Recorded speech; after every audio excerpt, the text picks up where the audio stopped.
Do you feel like we as a generation are just not able to focus anymore? A task that should have taken just 1 hour does not get done even after 8 hours. Every time you sit down to do something important, you start craving distractions. Plus, you never just do one single thing. There's always something playing in the background. A YouTube video while cooking, a podcast while working out, a Netflix show while eating. You're even scrolling on your phone while you're watching Netflix. And most of the times, you are not even focusing on that. And all of this makes life feel so out of control. So today, we are going to fix it. We are going to get to the root of the problem and we're going to figure out why we can't focus in the first place and what we exactly need to do to improve our focus so that we can put our phone down when we want to and actually do the thing that we set out to do. So I did a little experiment to figure out what my focus is generally like. I basically timed myself doing different activities like reading, writing, researching, editing, cooking, all of that, just to see how long I could do each activity for without getting distracted. And this chart right here is like a result of that experiment. I'm going to show this to you in a second. Please ignore the rudimentary nature of the chart. And I didn't play anything in the background while doing each of these activities. Honestly, that was very hard sometimes. But your girl did it. This is not the most scientific way of doing things, but I was not about to invest like 50,000 bucks in an EEG machine just so I could study my brainwaves during this entire process. Although it was a really cool piece of technology, and even though I don't have the budget right now, maybe in some future video, we will get to see that machine. Coming to the results of my little experiment, I am just gonna put you guys here. So 1 second so that you can see everything. Yes, this is how long it took for me to do each activity, and pee and water breaks were not counted, right? The first on the list is reading, and I was honestly surprised by this one because I could easily read for like 60 minutes plus without looking at my phone, without checking anything. But that was for fiction books. For non-fiction books, it just kind of ended at the 20-minute mark. Not surprising at all. Then when it comes to research, it was again about 20 minutes of time before I got distracted. And this is probably because research also involves looking a lot at other content, so it's easy to get distracted. Here I also found it very difficult to map when I was getting distracted, honestly. The next was writing, and I love this because easily 60 minutes plus. Once I started writing, I could go on, I think even longer than 60 minutes. 90 minutes was the mark, more or less. But for safety, I've put it at 60. Then admin work, like, answering emails, messages, all of that jazz. Extremely boring work. I hate it. I don't like it. So yes, telling 15 minutes or so only. The worst was cooking. And I honestly didn't expect this because 10 minutes into cooking, even though I enjoy cooking, I think it's just once you put something on the gas stove, you don't know what to do with yourself. So cooking was like 10 minutes tops, and then I had to look at my phone. Editing, again, like writing, was 40 to 60 minutes. And yeah, that's what I expected out of it. But it's a mentally very exhausting activity. So like it's very difficult to sit for more than 60 minutes in one duration. I've got to get up and like take a little break, and then it takes a little bit of time to come back to it. And then we have Netflix. This was somewhere in the middle. Like I put it at 40 because that's usually the length of one single episode of a Netflix show. But if it's a movie or if it's a boring show or movie, etc., then I keep taking breaks and like have my phone in my hand. So there you have it, the results of my focus experiment. I didn't time my workouts because if I am going to the gym for like an hour, hour and a half, I am going to be doing something there, even though like if I'm walking, I might be on my treadmill and watching a podcast simultaneously or something like that. But otherwise, I'm usually watching like a Pilates video and following it along to work out. So it didn't make any sense to time that. So what does this tell me? One, it tells me that my focus is not that bad. I asked ChatGPT what the average focus time is like for adults, and turns out it's about 20 minutes. And for a lot of these activities, my focus time is a lot longer than that. So knowing that was very reassuring, and I would suggest that you do this experiment on yourself as well. Just time yourself doing different activities and see what your focus time is like, and maybe it's not even broken to begin with. Another thing that I found really interesting was that I was able to focus a lot longer, almost 3 times more on activities that I found enjoyable. So maybe lack of focus is not an internal problem within us, but it's a problem with what we are doing. So if we do more of the things we enjoy, we could have more sustained periods of focus. And finally, I found that focus is not the same for all activities. For example, when I am writing and researching together, I have to switch my focus between these two tasks continuously.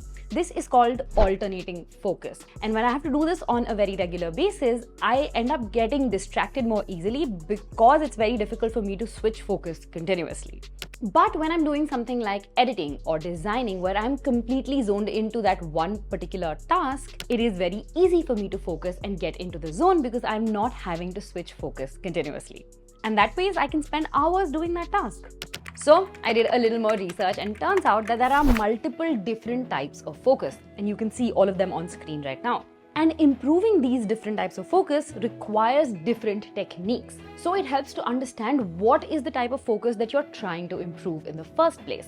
Do you want to improve your alternating focus, or do you want to improve your flow state focus? Because what you use, the techniques that you use for either of these are going to be very different. Okay, so once I knew that I could focus fairly well in certain areas, I looked back on my routine to see what actually helps me achieve this, what helps me focus well. And I also wanted to understand what I can do to further improve my focus time in other areas and overall. So I searched for books and articles on focus, and let me save you time. All of them say the same basic things. And here are 4 important things that you need to understand about focus. 1. Focus, attention, and flow state are 3 different things. Attention is like having a flashlight in your mind. When you shine your flashlight on something like your homework or a TV show, you are giving it your attention. You can move this flashlight around to light up different areas in your life, but you can only shine it on one thing at a time to see it well. Focus, on the other hand, is when you decide to keep shining your flashlight on one thing for a long period of time. Let's say you're painting. So when you're focusing, you're not just shining your flashlight on the painting, you are keeping it there so that you can do it correctly. And flow state, on the other hand, is a concept that was introduced by this psychologist. I cannot pronounce the name. It is a highly focused mental state where you are completely immersed in the activity. So you are shining that flashlight on one particular thing for a very long period of time, so much so that you forget everything around you while you're doing that activity. So if you're painting, you are so immersed in the painting, you become one with the painting so that it starts to feel effortless, time flies by, and you don't even notice it. You're not just focusing, you've become a part of that world. 2. Focus is a limited and exhaustible resource. Like willpower, the more you use focus on something, the less of it you have for other things. 3. Your environment plays a huge role in your ability to focus, right? If you are in a cluttered, noisy, very busy environment, it will be very difficult for you to focus. And 4, neuroscience and behavioral science research suggests that we can improve focus with practice and cognitive training because of this thing called neuroplasticity, which is our brain's ability to strengthen neural connections and neural pathways over time with practice. Coming to how you can actually improve your focus. Here are a few things that I already do and a few that I found out through research that are proven to help. 1. Removing external distractions. Now, this habit is perhaps one of the biggest reasons why I am able to get into the zone when I get down to work in the first place. Cleaning my desk, setting my phone aside, putting it on D&D, removing notifications. This is basically the concept of having a sacred space, which is basically having a dedicated area to work or to study so that the only thing you do there is that activity. What this does in the long term is conditions your brain to automatically enter the focus zone as soon as you come to that place. And if you don't have a huge space, just having one corner in your room or one corner on your bed can really help. There's a study done by Gloria Mark of the University of California, Irvine, which found that it takes an average of about 23 minutes for you to return to the original task after you're interrupted or after your focus is broken. So if you can minimize interruptions, these external distractions that distract you in the first place, it can really help manage how well you focus. Two is having a ready to resume plan. I believe Ali Abdal also spoke about this in his video, which is basically a plan you have to put in action when distractions do happen, because they invariably will. Murphy's Law, right? Everything that you think is going to go wrong will go wrong. So you need to have a plan of action in place to help you get back into the zone of focus as quickly as possible, so that it does not take like 23 or 25 or 30 minutes, but you can do it almost instantly. For me, this looks like making a cup of coffee and then doing a little bit of administrative work like answering emails or maybe getting started on a little bit of a project that does not require my full focus. And then once I'm in the groove in the next 10 minutes, I switch back to my original task or the task that required that deep focus in the first place. 3 is removing internal distractions. A massive problem that a lot of people face is dealing with internal distractions, aka your own thoughts. Now, this is a little more difficult to deal with because you can't just tell your thoughts to stop. So how do you go about it? One is to have a quick capture method, a notebook or a to-do list where you keep noting down these random thoughts that keep coming in your mind, right? So for example, when I'm sitting down to work and I suddenly start thinking about grocery or that thing that I had to buy, etc., I will note it down in my quick capture notebook. And then when you have time, you go through these things that you noted down once again, and you either finish them off right there and then, or you just schedule them in your calendar for later. Now, this is something that really gets better with practice because your brain understands that not every thought that you have needs to have storage space up in your head. And two, you don't need to pay attention to everything that you're thinking. So when you do this quick capture method, it basically trains your mind to understand that, you can just put stuff out on paper and you don't need to keep it all up here.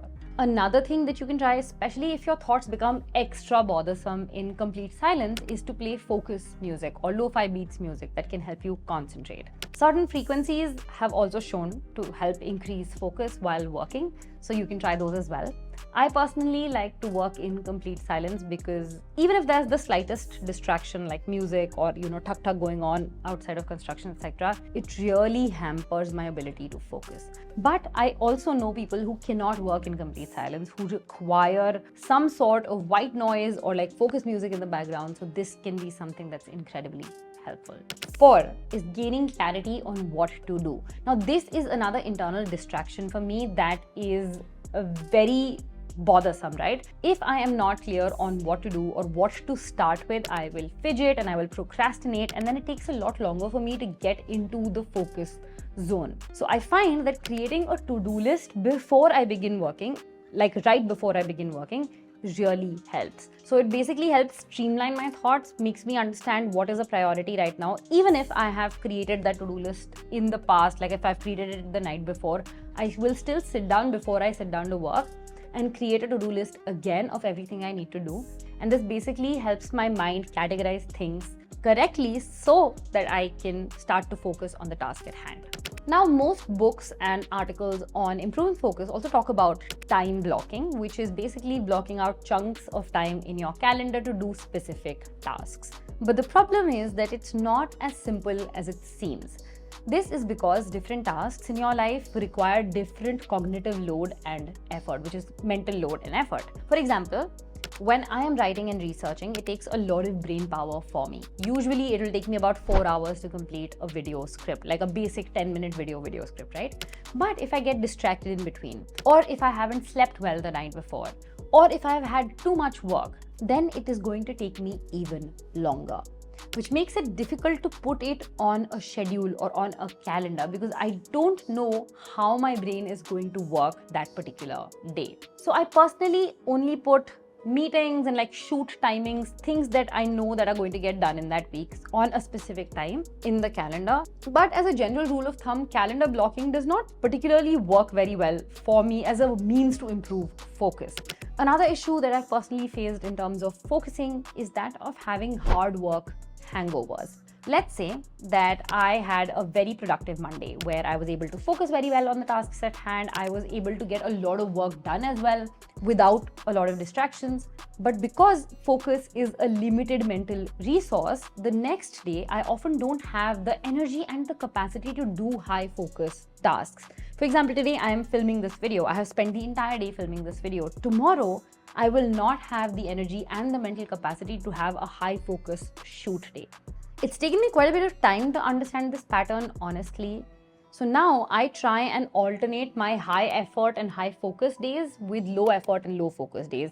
And I also try and alternate different types of focus, right? So the kind of focus that requires me to be in the zone of shooting is very different from the kind of focus that is required in research.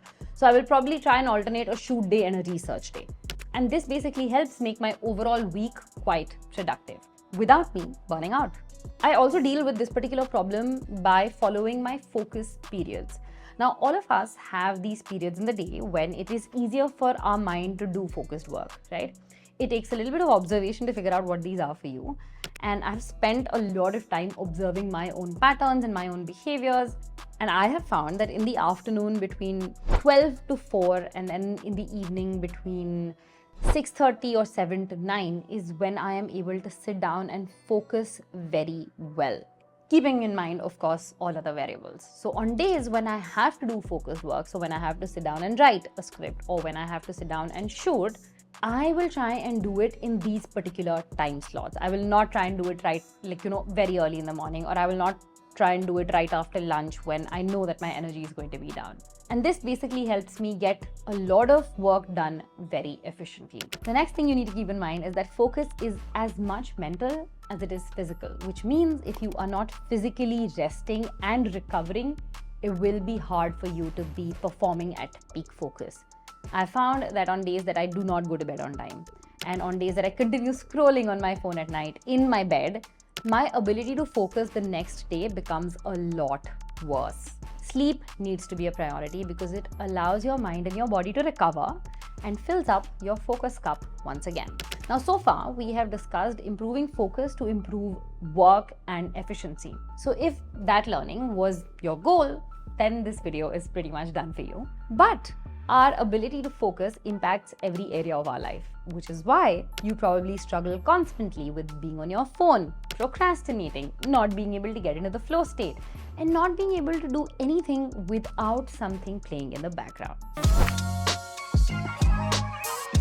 Now, two things that really help improve your overall ability to focus are meditation and visual attention training. There's a lot of research on how beneficial meditation is in improving your attention span and overall ability to focus and in regulating impulse control.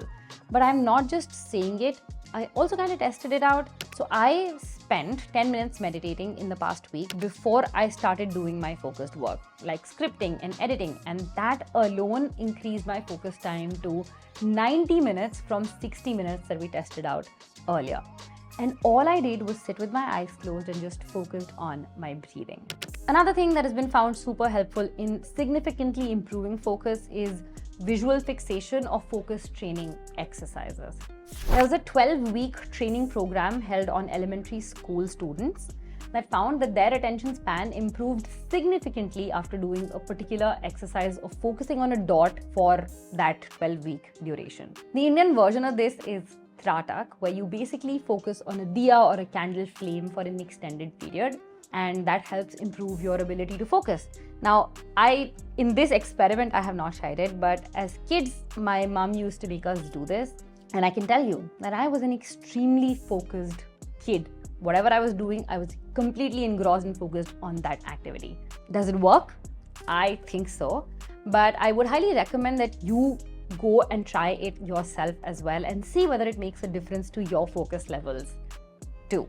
Now, just as a recap, this is everything that we have covered in the video. Go ahead, take a screenshot if you want to. And as for the homework, I want you guys to go ahead and do 3 things. 1, you are going to clean your desk or your workspace or your study space, wherever it is that you study. I want you to clean it and make it clutter-free. So the only thing that you have there is your laptop or your computer or your books, whatever it is that you're using right now. 2, you are going to remove all other external distractions around you. So if that is your phone, if that's your iPad, if that is your TV, whatever it might be, anything in the outside world that can distract you, remove it from your workspace. And the third thing I want you to do is create a ready to resume plan, which is basically the plan that you're going to have ready when distractions happen. So if somebody calls you and if somebody rings the bell, or if your mom comes and tells you to have dinner and you get distracted, how can you get back to work not in 25 minutes or 30 minutes, but almost immediately. Yeah. So I want you guys to do these 3 things and then one by one try the other tips that we have discussed in the video till you find the ones that help you with your focus the most, because focus is also an individual journey. So not all tips work for everybody, but here we've covered multiple bases, we've covered multiple different things. So you might be able to find something that works for you. Figure out what works for you, implement it, and keep doing it till it becomes a habit. And make sure you check out this video because YouTube says that you're gonna love it. And I'm gonna see you guys very, very soon in the next one. Bye.